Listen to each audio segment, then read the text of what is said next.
मधुर नाम में एक बार फिर से आप सबका स्वागत है। और जैसा कि हम पवित्र आत्मा के विभिन्न वरदानों के बारे में देख रहे हैं, जिनका वर्णन जो है पहला कुरिन्थियों के 12वें अध्याय में और फिर उसके बाद में इफिसियों के पत्री में, और एक एक करके हमने बहुत सारे पवित्र आत्मा के वरदान के बारे में देखा है। और मैं आपसे बार बार कह रहा हूं कि जो 9 वरदान है वो 9 नहीं है, मैं बोलूंगा 9 करोड़ से भी ज्यादा है। कारण ये है कि जब पवित्र आत्मा हमारे अंदर आ गया तो पवित्र आत्मा परमेश्वर से निकल के आया, स्वयं परमेश्वर है। वो एक पर्सन है, वो एक पर्सन है, वो एक व्यक्तित्व है। सो क्या उसमें 9 ही अंग है, 9 ही बातें हैं? नहीं, असंख्य, असंख्य। हमें कहां क्या करना है, इस सब में पवित्र आत्मा हमारी अगुवाई करता है। इसलिए वो 9 तो है ही, लेकिन इसके अलावा जो है असंख्य वरदान, असंख्य वरदान है। सो आत्मा में हम लगातार बढ़ते रहे। और पिछली बार हमने देखा था अन्य भाषाएं बोलना।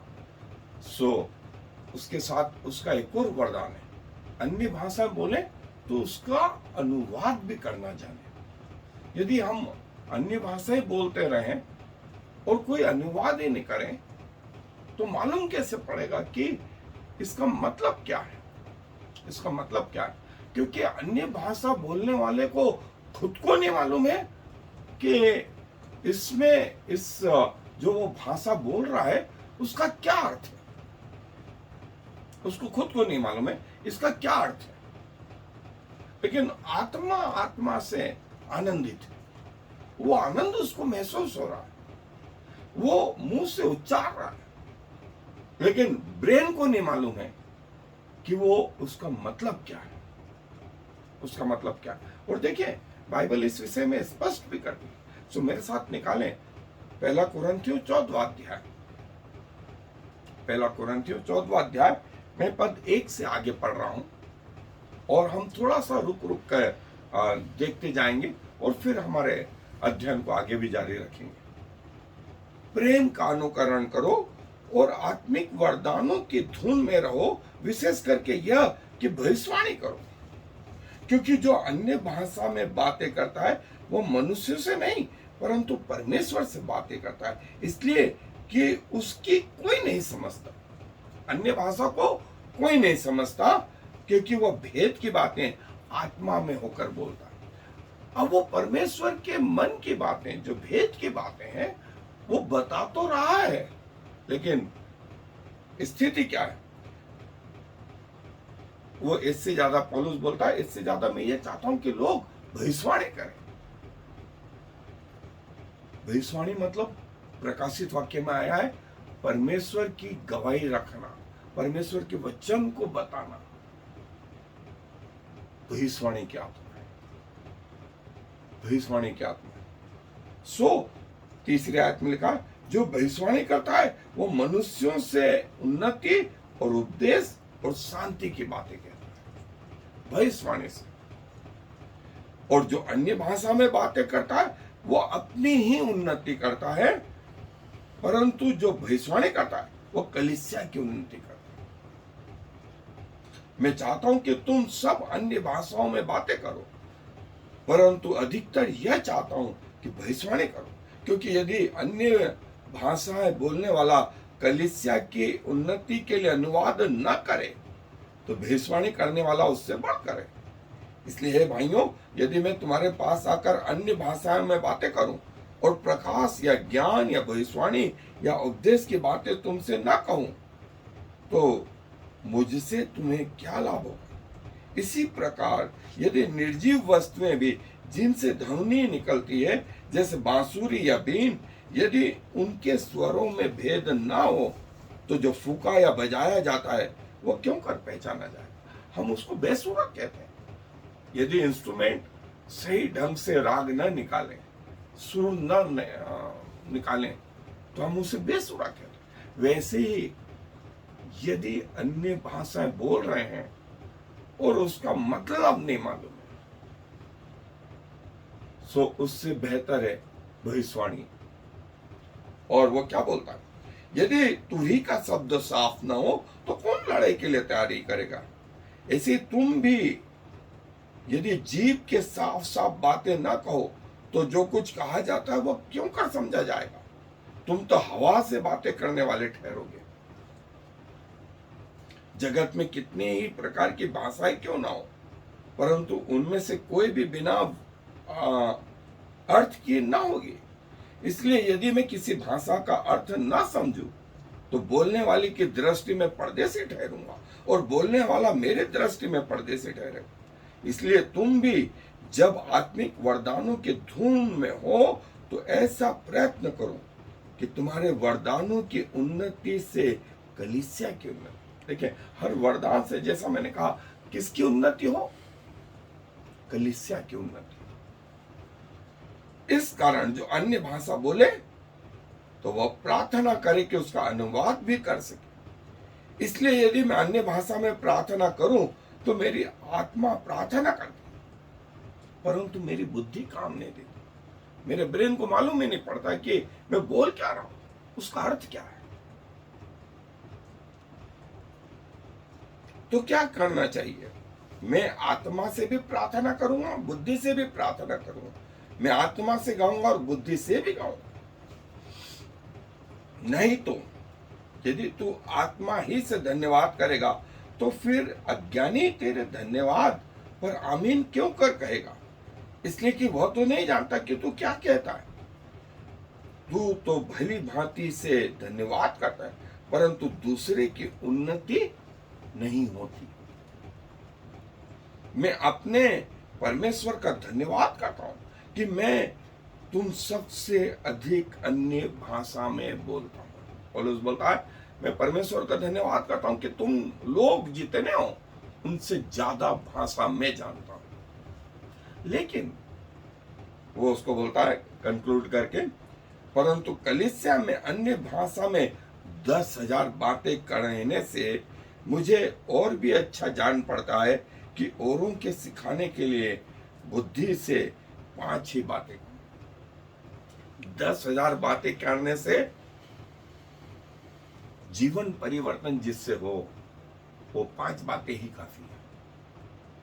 आप 1000 बातें जानते हो, आपके पास टैलेंट हो 1000, लेकिन उस टैलेंट का आप किसी व्यक्ति के जीवन में उद्धार नहीं करा पाते, तो ऐसा टैलेंट किसी काम का नहीं।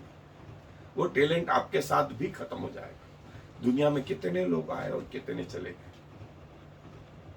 लेकिन यदि आपकी छोटी सी कोशिश किसी के जीवन परिवर्तन का कारण बनती है, उससे अच्छी बात नहीं, उससे अच्छी नहीं। तो भाषा बोलने वाला यदि है तो उसका अनुवाद करने वाला भी होना चाहिए। सो आए इस वरदान को और डिटेल में। जो हिस्सा हमने पढ़ा, पहला कोरिन्थियों का 4वां अध्याय, वहां पौलुस स्पष्ट कहता है कि अन्य भाषाएं बोलना अच्छी बात है, अच्छी बात है, लेकिन यदि उससे कलीसिया की उन्नति नहीं होती तो वो एक लिमिटेड जो है प्रभु का वरदान हो जाता है। हमें चाहिए कि प्रभु के आत्मा के जो वरदान है उससे अन्यों की भी उन्नति हो, अन्यों की भी उन्नति हो।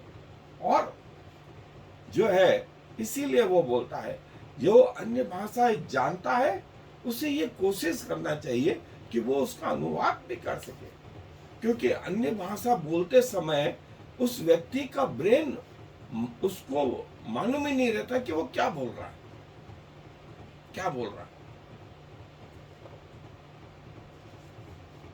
उसको जो है शैतान इस रीति से भी उपयोग करता है। एक व्यक्ति शराब पी के आ जाता है और अंग्रेजी में बोलना शुरू करता है। अब क्या बोलना शुरू करता है, वो शराब के नशे के साथ वो अंग्रेजी भी उतर जाती है, लेकिन अंग्रेजी बोलना शुरू करता है। और कई बार वो चीज बोलता रहता है जो उसको खुद को नहीं मालूम। ये शैतान का इंटरफेरेंस है अन्य भाषाएं बोलने के लिए। इसीलिए पौलुस ने कहा कि उसका इंटरप्रिटेशन, उसका अनुवाद करने वाले जो है वो भी हूं, और जो तू सिखाता है वैसा तू फॉलो करता है या नहीं करता है, अन्यथा जो वरदान है वो व्यर्थ ठहरेगा। और जो प्रभु यीशु मसीह ने कहा यूहन्ना 16:5-16 में कि जब पवित्र आत्मा तुम पर आएगा तो तुम्हें सत्य की बातें बताएगा, और वो अपने स्वयं की बातें तुम पे नहीं थोपेगा, लेकिन वो जो उसने सुना है, वो जो उसने देखा है, वो जो परमेश्वर के पिता के मन में है, वो तुमको बताएगा, वो तुमको बताएगा। और इसीलिए हम पवित्र आत्मा के ऊपर निर्भर रहे और जीवन का केंद्र बिंदु पवित्र आत्मा को बनाए।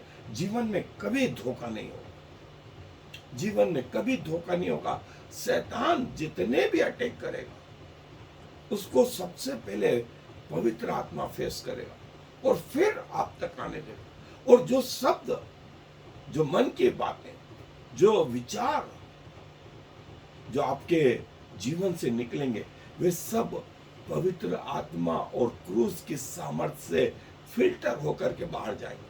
सो आप बहुत सारी अननेसेसरी या व्यर्थ बातों के द्वारा, व्यर्थ चीजों के द्वारा जो है बच जाएंगे। और हमारे इंटरप्रिटेशंस, हमारे अनुवाद जो है परमेश्वर के वचन के बाहर नहीं है, बाहर नहीं है। जो पवित्र आत्मा बोलना चाहता है वो हम जो है बोले, और जो अनुवादक है वो उसको बैलेंस वे में, कई बार वो अपने शब्द और उसमें जोड़ देता, अपनी बातें और उसमें जोड़ देता। परमेश्वर के सत्यता उससे बदल जाती है, सत्यता बदल जाती है। सो जो अनुवाद है वो बिल्कुल सही और परमेश्वर के वचन के अनुसार, क्योंकि उसके गलत अर्थ भी निकाले जा सकते हैं, निकाले जा सकते हैं। और जो है ऐसा कई किताबों में जो है, जैसे लोग दूसरी किताबें पढ़ते हैं वैसे बाइबल को भी वैसा ही समझते हैं। इसके पीछे जो कमी है वो पवित्र आत्मा के इस इंटरप्रिटेशन की कमी है, इस अनुवाद की कमी है। बाइबल को 1600 सालों में 40 से ज्यादा लेखकों ने लिखा, और वही लिखा जो उनको आत्मा अगुवाई करता था। तो 2000 साल बाद भी आज उसके अर्थ नहीं बदले, लेकिन चाहिए ये कि उसी पवित्र आत्मा से उस वचन को समझें। यदि हम उसे अपनी बुद्धि से, जैसे अन्य पुस्तकों को, न्यूज़पेपर को समझते हैं, वैसा हम पढ़ते हैं, तो हमारी समझ जो है परमेश्वर के अनुसार नहीं, परमेश्वर के अनुसार नहीं। हम अपनी बातें लगाते हैं, अपना सोच लगाते हैं, और फिर उसके गलत अर्थ निकलने लगते हैं। और शैतान ये करता है, शैतान ये करता है।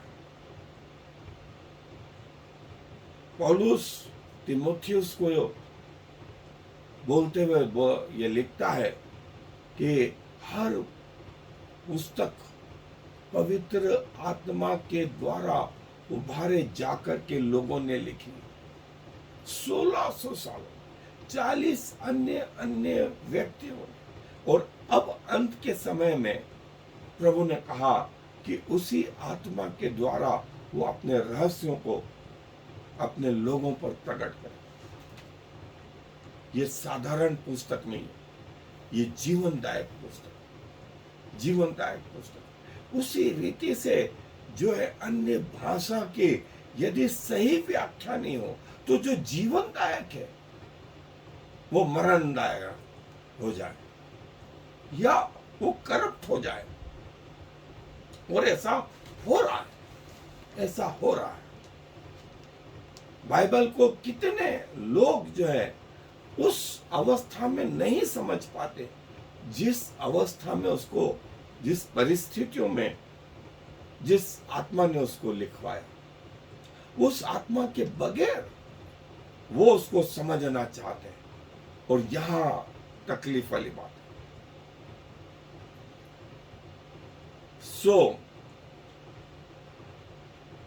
हर स्वप्न के लिए भी ऐसा कहा गया है।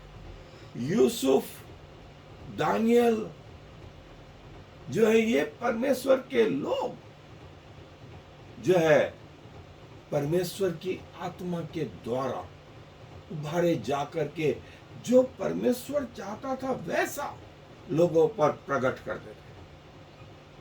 और जो है चाहे उसमें उनका नुकसान ही क्यों ना हो, चाहे उसमें उनका नुकसान ही क्यों ना हो।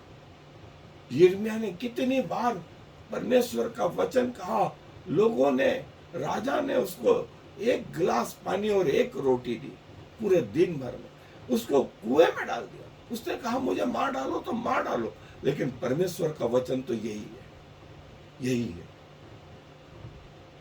तकलीफों में, कष्टों में उन्होंने परमेश्वर की सत्यता को नहीं बदला। और नबूकदनेस्सर ने तो बड़ा मजेदार स्थिति कर दी।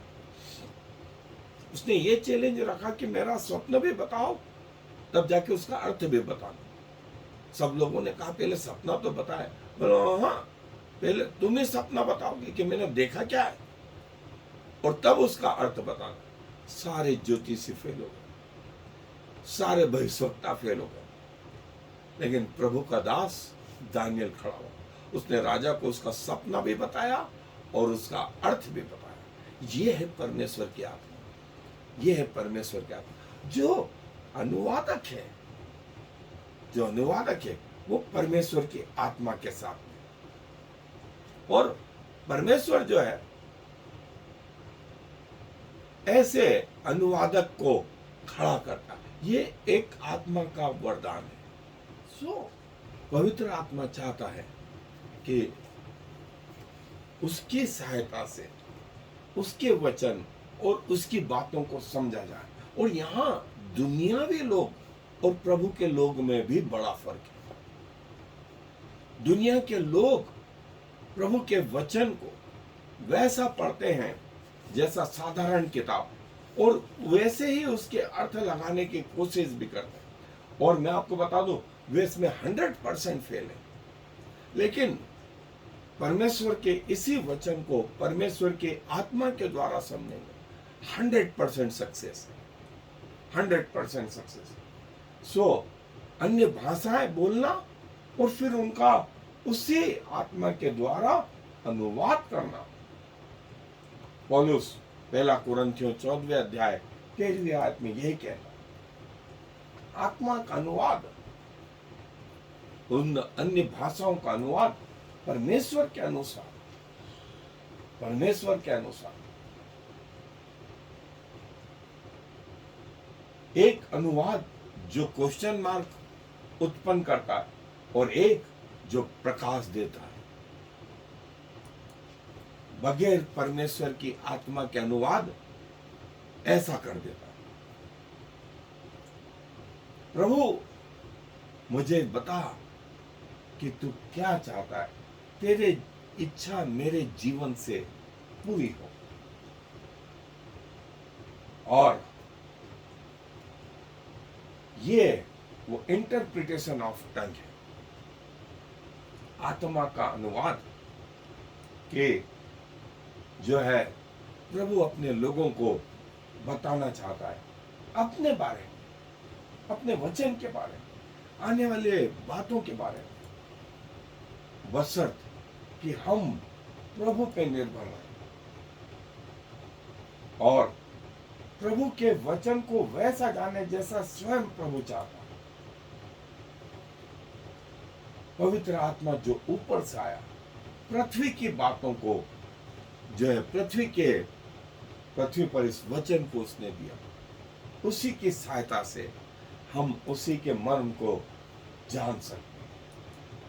सो प्रभु हम सब की सहायता करें कि हम प्रभु के वचन को, प्रभु के आत्मा के द्वारा अन्य भाषाएं जो बोली जाती है उसको प्रभु के आत्मा के द्वारा समझ सके। आज जी धन्यवाद देते हैं कि इस अंतिम युग में प्रभु आप अपने रहस्य हम पर प्रकट किया चाहते हैं और विशेष करके आपके वचन के लिए धन्यवाद देते हैं।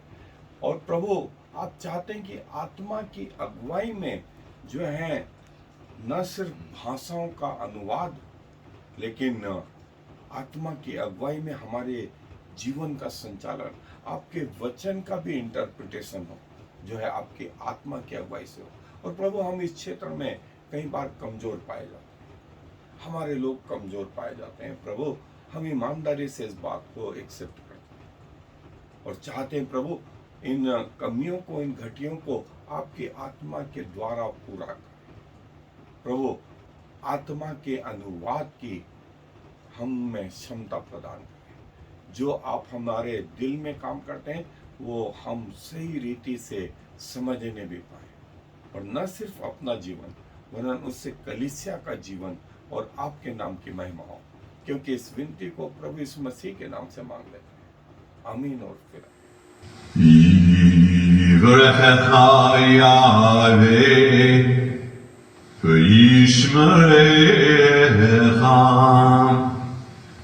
Ya'er Yahweh v'yichunecha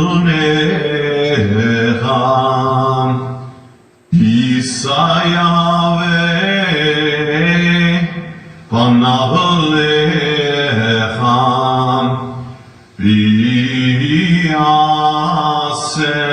lecha Shalom. May the Lord bless you and protect you. May the Lord smile on you and be gracious to you. May the Lord show you his favor and give you his peace.